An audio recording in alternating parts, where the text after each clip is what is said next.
काँग्रेसनं उपमुख्यमंत्री सुनेत्रा पवारांचा गुंगी गुडिया असा उल्लेख केला। यावर आता शरद पवार गटाच्या खासदार सुप्रिया सुळेंची प्रतिक्रिया समोर येते। कोणाचा अपमान होईल असं बोलू नये, काँग्रेसचं हे वक्तव्य चुकीचंच होतं असं सुप्रिया सुळे म्हणाल्यात। पाहूया। एकतर संजय काकणेंचं स्टेटमेंट मी ऐकलेलं नाही आणि वाचलेलं नाही, त्याच्यामुळे मला त्याच्याबद्दल काही माहिती नाही। सुनेत्रा पवारांबद्दल मी सांगू शकते की सुनेत्रा वहिनींबद्दल एक स्टेटमेंट काँग्रेसने केलं ते अयोग्यच होतं।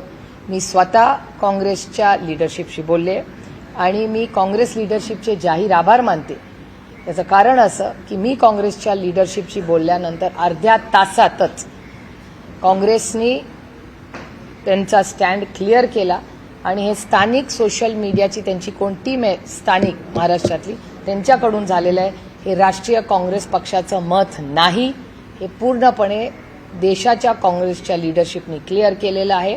त्याच्यामुळे मला असं वाटतं महाराष्ट्रातली काँग्रेस आणि देशाची काँग्रेस ह्याच्यामध्ये वेगळी मतं आहेत आणि केंद्रातल्या काँग्रेस पक्षाने स्पष्ट भूमिका केली की कुठल्याही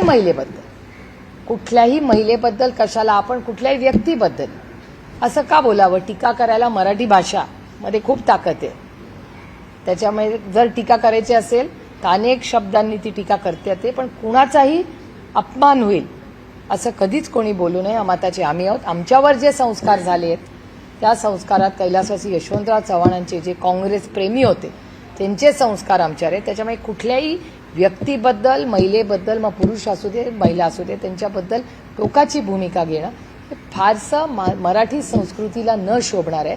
त्यामुळे माझी विनम्र विनंती आहे काँग्रेस पक्षालाही की ठीक आहे, जे झालं विषय सोडून देऊया। काँग्रेसनी त्याचं केंद्राच्या काँग्रेसनी मनाचा मोठेपणा दाखवून जे काय करायचं होतं तो निर्णय घेतलेला आहे। त्यांनी ते स्टेटमेंट चुकीचं आहे हे केलेलं आहे, त्याच्यामुळे पुढे जाऊया।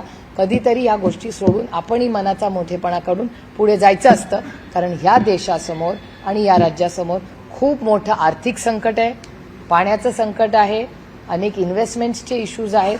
त्यामुळे खूप गोष्टी आज एम्प्लॉयमेंट असेल, नोकऱ्यांचे प्रश्न आहेत, खूप मोठी आव्हानं आहेत। त्यामुळे या सगळ्या आव्हानांकडे आपण पुढे सगळे एकत्र मिळून कसे लढणार आहोत याची मला वाटतं आपण सगळ्यांनी काळजी करावी।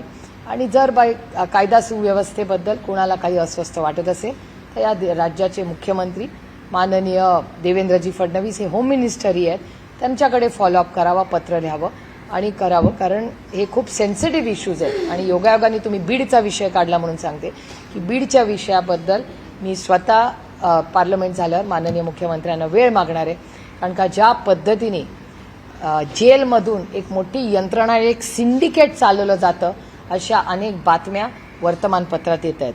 आणि ते जर खरं असेल आणि एखादा गुन्हेगार एखाद्या जेलमध्ये बसून राज्यात सिंडिकेट चालवत असेल आणि चुकीची कामं करत असेल तर हे अतिशय चिंताजनक आहे।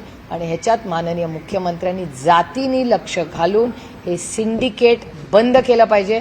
आणि जो कोणी गुन्हेगार आहे, जो जेलमध्ये आहे, तो जेलमध्ये एका कारणासाठीच त्याला ठेवलेला आहे आणि कोर्टाने ठेवलेला आहे, तर हा कोर्टाचाही अवमान आहे। आणि या राज्यातल्या सगळ्या यंत्रणेला मोठे प्रश्न पडतात की एखादा गुन्हेगार जर जेलमध्ये बसून यंत्रणा चालवत असेल तर हे सरकारचं आणि पोलिसांचंही अपयश आहे। त्याच्यामुळे ह्याची एक इन्क्वायरी लावावी आणि जर ह्याच्यात तथ्य असेल तर तातडीने माननीय मुख्यमंत्री जे गृहमंत्री आहेत त्यांनी याच्यावर ॲक्शन घेतली पाहिजे या बीडच्या घटनेमध्ये, अशी मी मागणी त्यांना विनम्रपणे करते।